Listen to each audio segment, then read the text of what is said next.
ago, I quit my full-time job to become a contractor, and today we will dive into the ins and outs of being a product design contractor so that you can make your own decision about whether or not contracting is the right path for you. The first thing I want to touch on today is my contract type and more generally the difference between being a self-employed contractor or just contracting for a company.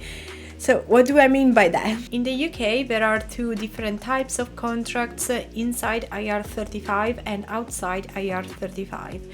The key difference between being inside and outside IR35 is that you're responsible for paying your own taxes if you are outside IR35, whereas if you are inside IR35, your client is responsible for paying your taxes. Okay, but what is IR35 in the first place? IR35 is a piece of UK tax legislation that aims to ensure self-employed people and companies pay the appropriate amount of tax and national insurance.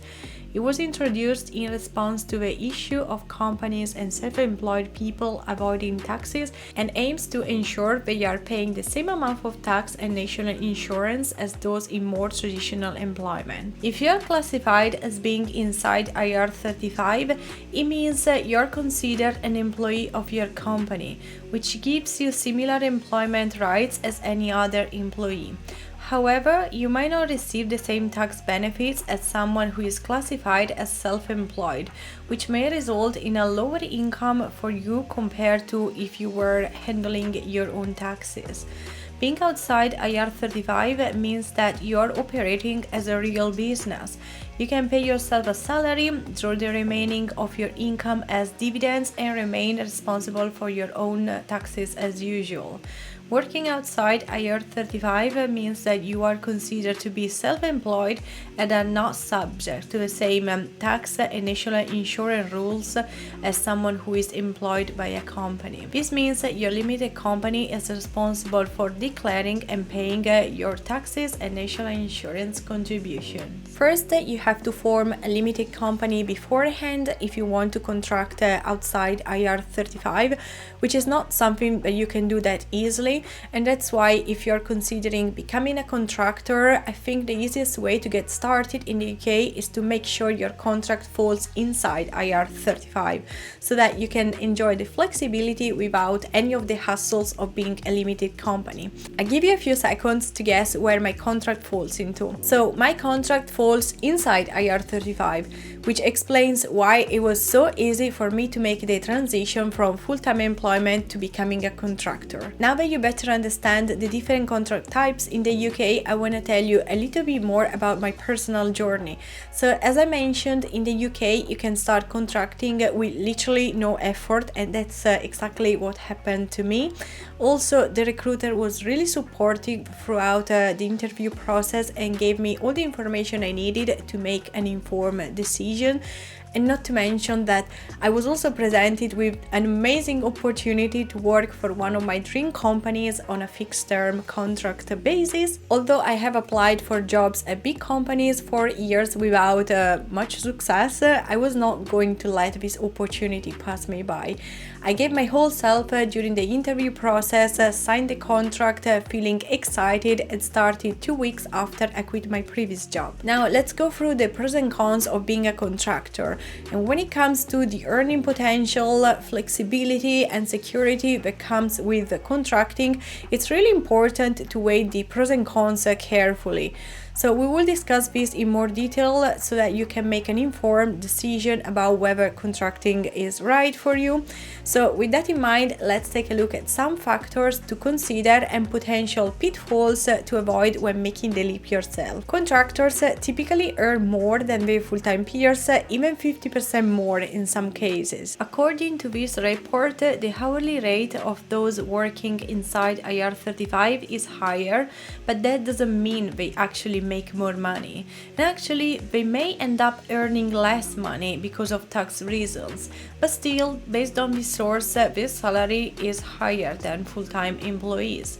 On the flip side, contractors may not have access to certain employment benefits such as tech budget, private medical insurance, and other health benefits such as cycle to work schemes and all that stuff. Contractors do not receive performance reviews, meaning their salaries usually remains the same throughout the contract. Also, to ensure they still get the support needed to progress in their career, it's always a good idea to work with a manager to create a development plan which won't necessarily lead to an increase in salary but can set them up for success. All of that applies to both inside and outside IR35 contractors. Still, if you're considering self-employment, it's really important to remember that you're also responsible for your own taxes and duties.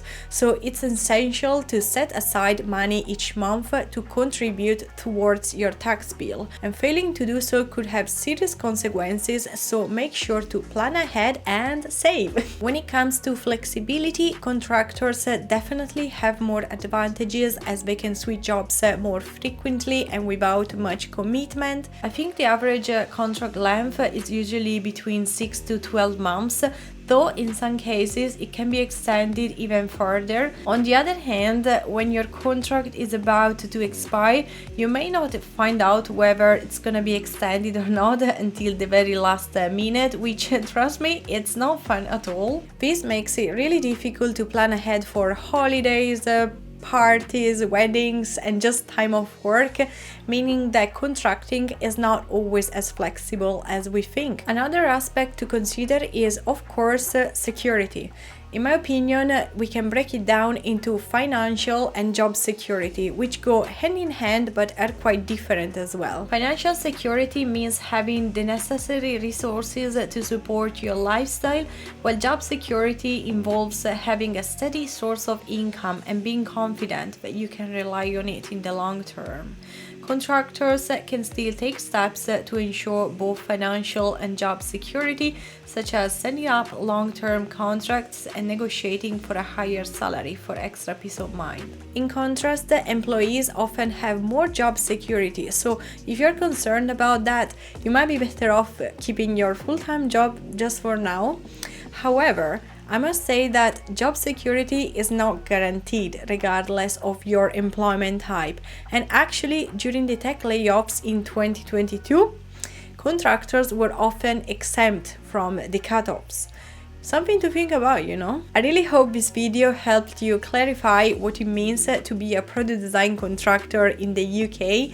And remember that you should always weigh the pros and cons of any job to ensure that this is the right fit for you. And with this note, I'm gonna end this video, but let me know in the comments if you have any more questions. I answer all of them. I'll see you in the next one. Ciao!